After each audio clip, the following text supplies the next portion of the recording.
गोपाला। भजो मुरली मनोहर नंद लाला।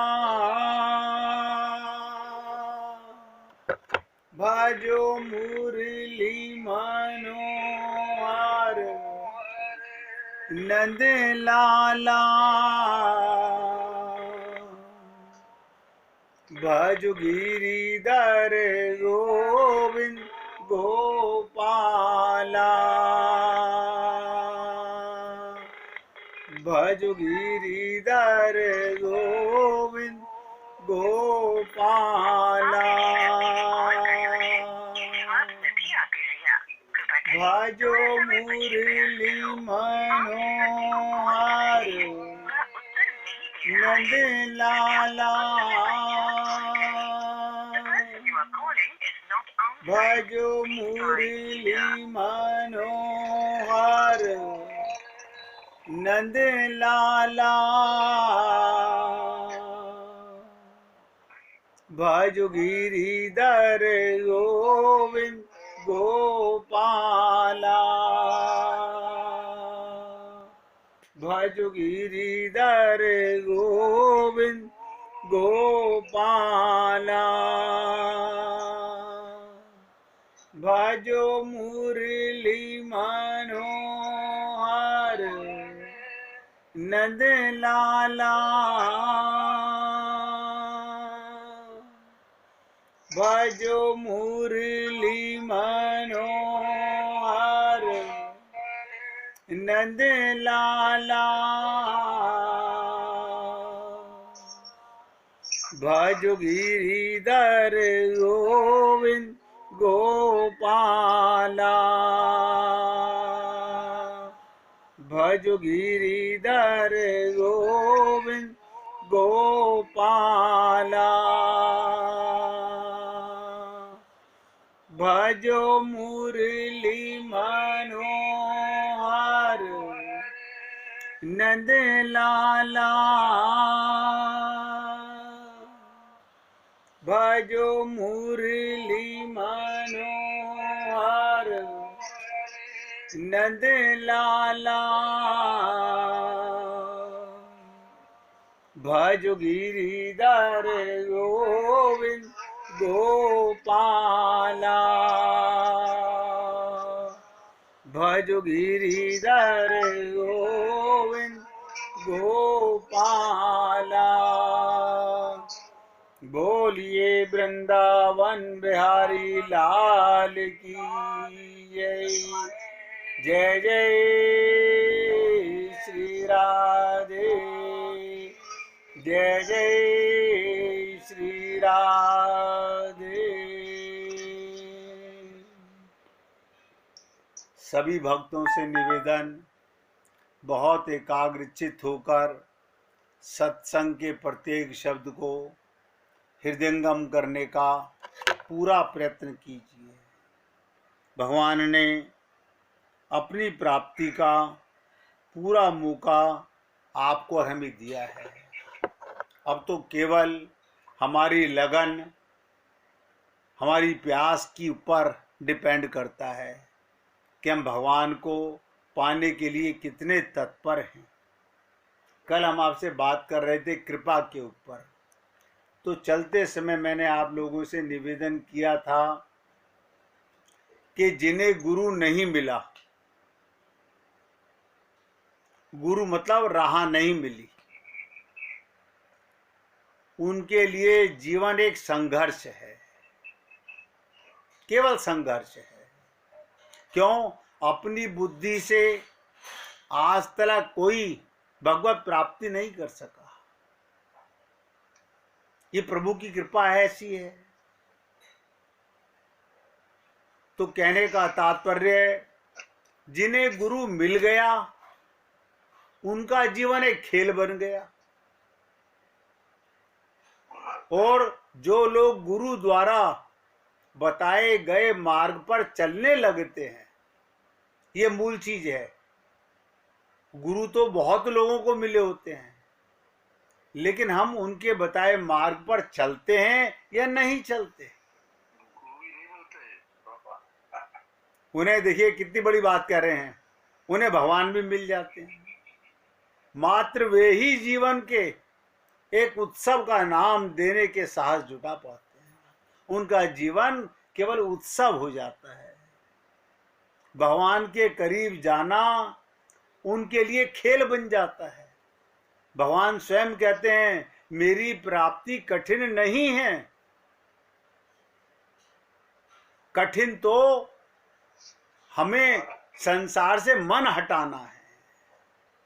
गलत ट्रैक से सही ट्रैक पर आने में हमारी गाड़ी भटक रही है।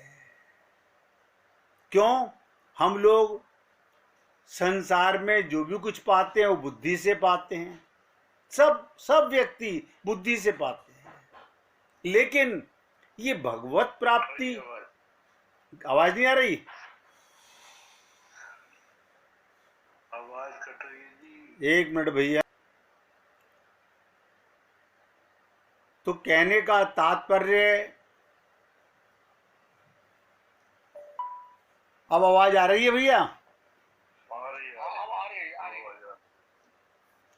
कि प्रभु तो हम पे कृपा कर चुके, अब तो हमें अपने आप पे कृपा करनी है।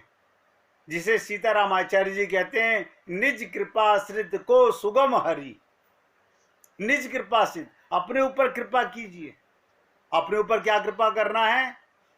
कि हमें अपने आप को ये समझना है कि मैं आत्मा हूं के शरीर से संसार की सेवा करनी है, और आत्मा से परमात्मा का संबंध है। भगवान की कृपा और प्रेम सदा एक रस है, सब पर बरस रहा है। कहते हैं तेरी रहमत दिन रात बरसती है। भगवान की कृपा 24 घंटे सब पर बराबर बरस रही है। आप और हम लोग सोचें, जरा सोचें बार बार, सतत सावधान रहकर, ये नोट कीजिएगा इस बात को, होश में आकर सतत सावधान रहकर अपने आप को और सारे संसार को उससे आलुप्त और आप्यायित करना चाहिए। यानी 24 घंटे अपने साथ भगवान को अनुभव करना चाहिए। एक परमात्मा ही हैं जो सदा हमारे साथ रहते हैं। जैसे वेद व्यास या जो गद्दी पर बैठा हुआ व्यास वक्ता ग्रंथ के प्रत्येक शब्द का भाव अपने अनुकूल निकाल लेता है, वैसे ही प्रत्येक घटना का अभिप्राय भगवान का प्रसाद महसूस करना चाहिए। कि जाही विधि राखे राम, ताही विधि रही हो। सीताराम सीताराम, सीताराम कहियो। संसार में केवल वही दुखी है, ध्यान से सुनिएगा, संसार में केवल वही दुखी है जो प्रभु के आनंद में कर कमलों से संपन्न हर सेकंड को अनुभव नहीं कर पा रहा, समझ नहीं पा रहा नित्य प्राप्त परमात्मा। इसलिए हमें क्या करना है? अपने हृदय को सर्वदा सर्वदा सर्वत्र, बहुत ध्यान से सुनिएगा, सर्वदा और सर्वत्र मधुमय बनाए रखना है। जैसे मधु, देखिए मधु की क्या विशेषता है।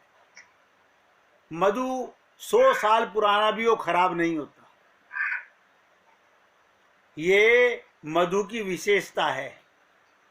जितना पुराना होगा असली मधु कभी जमेगा नहीं, उसका रस, उसका आनंद कभी खत्म नहीं होता। इसी प्रकार भगवान का प्रेम, भगवान का आनंद सर्वदा सर्वत्र रस में मधु में बनाए रखना चाहिए। यानी अपने आप में हमें बार बार सोचना चाहिए कि मुझे परमात्मा ही तो है जो मिले हुए हैं, और हम मिले हुए को मिलने में कठिन क्या है, हमारा ध्यान जैसे ही मन संसार में जाएगा भगवान से आउट हो जाएंगे हम लोग। ये बहुत गहरी बात नोट कीजिएगा। मन का एकाग्र नहीं हो पाता, मन बड़ा चंचल है। ये मन भूत है, बंदर का बच्चा है। ये मन बंदर का बच्चा है, एकाग्र नहीं होता, भटकता रहता है।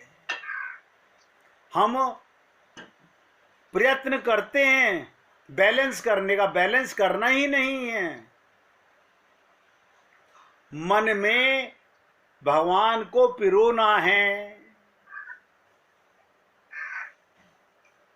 हृदय में भगवान को रखना है सदा। जैसे आप अपने आप को अनुभव करते हो, सदा अनुभव करते हो। कभी ऐसा हुआ कि मैं आज अपने आप को अनुभव नहीं कर रहा था? आप बीमार हो तो भी अपने को अनुभव करते हो, आप घर में हो तो भी अपने को अनुभव करते हो। आप ऐसी कोई जगह है जहां अपने को अनुभव नहीं करते। अब अपने के साथ आप अकेले कभी होते नहीं।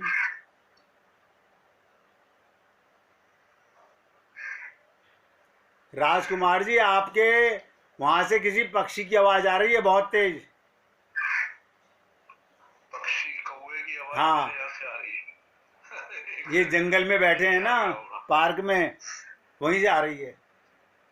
राजकुमार जी भी कहीं घूम रहे हैं ना मेरे ख्याल में। नहीं, वो पार्क में बैठ जाते हैं जाकर के, वहां उनको एकांत नजर आता है सुनने में।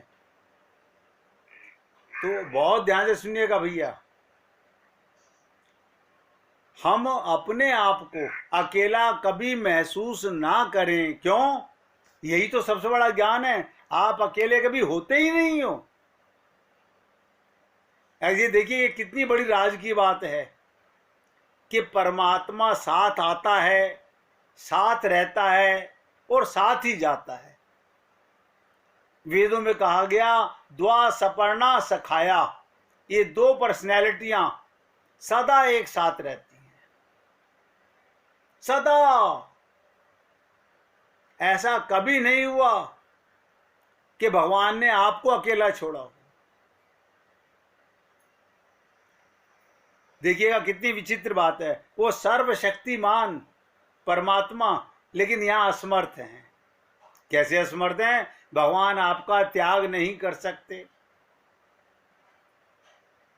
और हम लोग उस नित्य प्राप्त परमात्मा का अनुभव नहीं कर पा रहे। बस इतनी सी बात है। हमारी गाड़ी की यहीं पर ब्रेक लगा हुआ है। इसलिए हर पल भगवान के प्रेम को मधु में, रस में, आनंद में महसूस करना है। आप सोचिएगा, जब सिया राम में सब जग जानी, जैसे ही आपको आत्मज्ञान होगा क्रोध खत्म हो जाएगा। देखिए कमाल की बात, ये भी एक विचित्र बात है। आपको आत्मज्ञान हुआ कि क्रोध खत्म। क्यों? जैसे मुझे पता चला मैं आत्मा हूं तो सब में परमात्मा है, अब किस पे क्रोध करोगे? सोचिए, क्रोध खत्म हो गया।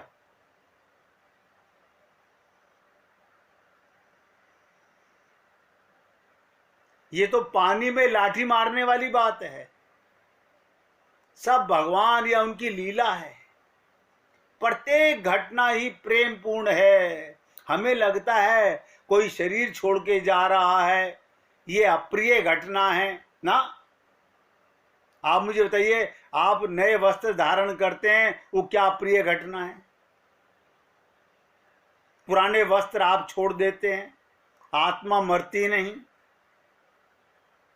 अप्रिय घटना सबसे बड़ी क्या है? इस देह में हरि मिलते हैं, हम हरि से ना मिल सके, ये अप्रिय घटना है।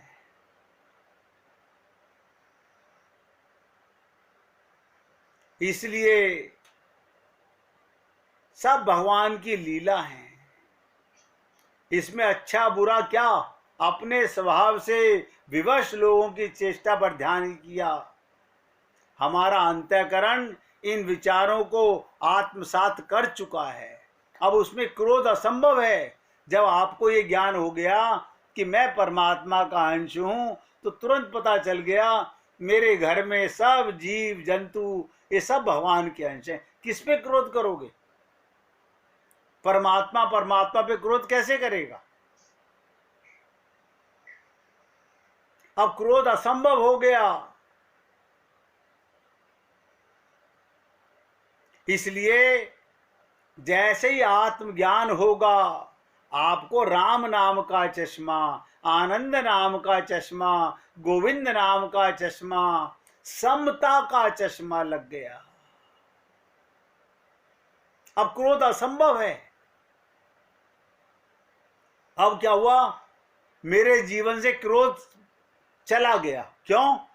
अब क्रोध करूं किस पे? जिस पे भी करूंगा वो मेरा ही तो भाई है, वो परमात्मा का अंश है। कैसे क्रोध करोगे? अनुकूलता प्रतिकूलता के भाव अज्ञान मूलक हैं।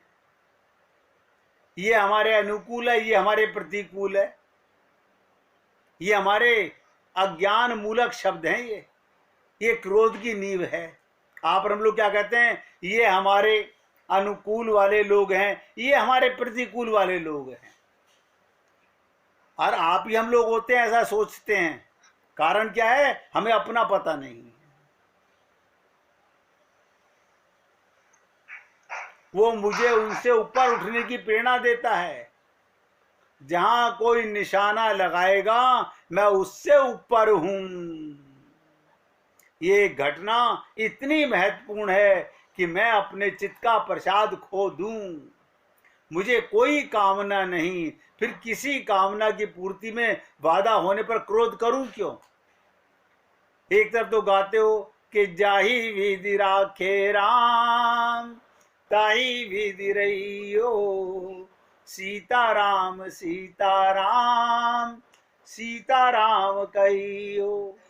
एक तरफ तो ये महसूस करते हो कि भगवान जैसे रखोगे ये तुम्हारा काम है। अब देख, छोटा बच्चा है, उसे माँ पिता कैसे रखते हैं ये बच्चे का काम नहीं है सोचना। उसे पानी पिला रहे हैं या चावल का मांड पिला रहे हैं या दूध पिला रहे हैं, इसी प्रकार भगवान पर छोड़िए। लेकिन आप और हम लोग ये बुद्धि का उपयोग करते करते अनंत जन्म हो गए। और ये बुद्धि मिली थी संसार में लगाने के लिए। प्राकृतिक के अंदर देखिए कितनी विचित्र चीज है। मैं देखता हूं लोगों को, जब कोई घर से शरीर छोड़कर जाता है, हम तुरंत उसके वस्त्र उतार के नीचे रख देते हैं, उसके कपड़े जो पहने हुए तुरंत छोड़ हटा देते हैं। आप उसका कमाया हुआ धन तो नहीं रखते नीचे उतार के। आप कहेंगे हमने ऐसा ही देखा है। और देखिए कितने लोग हैं समाज में वही वस्त्र पहनते हैं, वही वस्त्र हम जमादार को देते हैं, जमादार उनको बेच देता है और वही बिकते हैं संसार में। इसलिए सिर्फ मन का वहम है। भगवान श्री कृष्ण से उद्धव ने पूछा कि प्रभु, आपको प्राप्त करने का सबसे सरल उपाय क्या है? श्रीमद् भागवत महापुराण में एक जगह नहीं 50 जगह है। ना मैं कर्म से, ना ज्ञान से, ना धर्म से, ना योग से, मैं केवल एक प्रेम से, भक्ति से ग्राही होता हूं। और भगवान तो यहां तक कहते हैं ये भक्त लोग मुझे खा जाते हैं और मैं इनके बिना रह नहीं पाता। भक्ति ही एक मार्ग है, प्रेम ही एक मार्ग है। जिसे हम लोग बड़ी सरलता में आप लोगों से निवेदन करते हैं, है प्रेम जगत में सार, और कोई सार नहीं, तू कर ले सभी से प्यार, और कोई प्यार नहीं।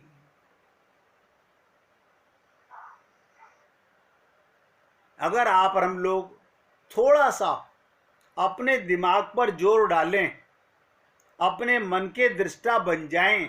मैं कई बार आप लोगों से निवेदन करता हूं, लेकिन मुझे नहीं पता कि कौन प्रयत्न करता है और कौन नहीं करता। जो करता है वो जरूर कामयाब होगा, 100% कामयाब होगा।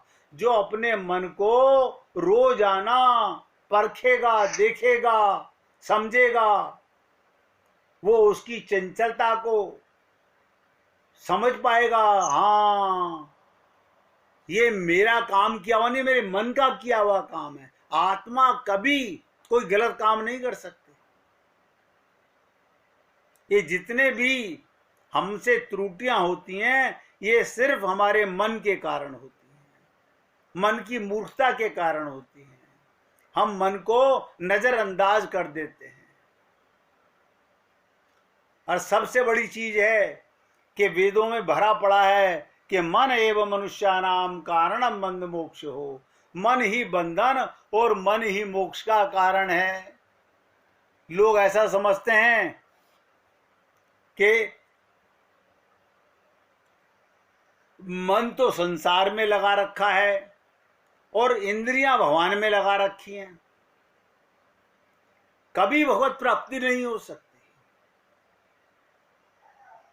कभी नहीं हो सकती, क्योंकि लोग इसको समझ ही नहीं पा रहे।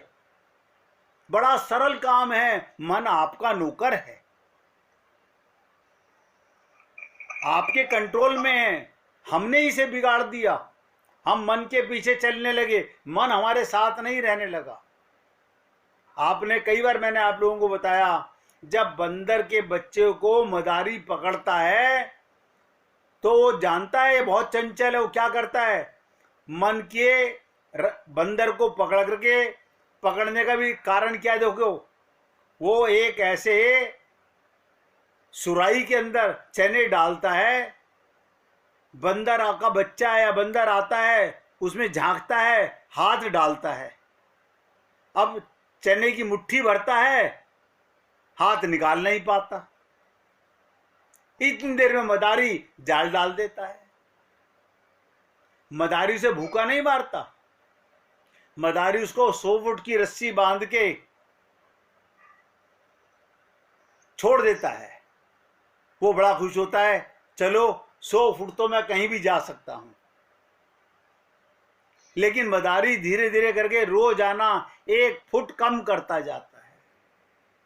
और एक दिन वो आता है, आप हम लोगों ने बहुत बार देखा है कि मदारी कह रहा है, बेटा जरा नमस्कार करो, बंदर नमस्कार कर रहा है, जरा नाच के दिखाओ, वो नाच के दिखा रहा है।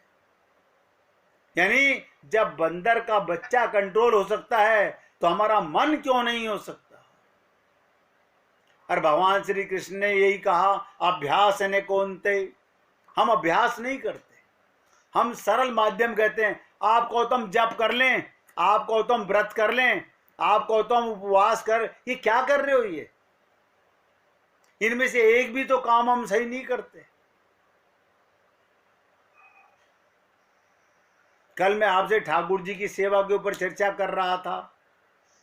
मैं तो निवेदन कर रहा हूं मेरे भाई, हमें भगवान ने मौका दिया है अपनी प्राप्ति का। देखिएगा, देव दुर्लभ, शास्त्रों में भरा पड़ा हुआ है कि देवता तरसते हैं इस शरीर को। जब कोई इस देह से भगवान के लोक में जाता है तो देवता लोग पुष्प वर्षा करते हैं, कहते हैं हे गोविंद कभी हम पे भी कृपा करना, हमें भी कोई मनुष्य शरीर देना, हम भी कभी भगवत प्राप्ति कर पाए। और आप और हम लोगों को मौका मिला हुआ है। सबसे बड़ी चीज, मिले हुए मौके में हमें रोज सत्संग में ये प्रेरणा भी मिल रही है कि इस देह में हरि मिलत है, बाकी सब बिछुड़ने वाला है। देखो, देह भी बिछुड़ने वाला है। जब देह ही बिछुड़ने वाला है तो देह का सारे संबंध बिछुड़ने वाले हैं। 1 मिनट कीर्तन कीजिए, फिर आगे चलते हैं। कृपा करो, कृपा करो,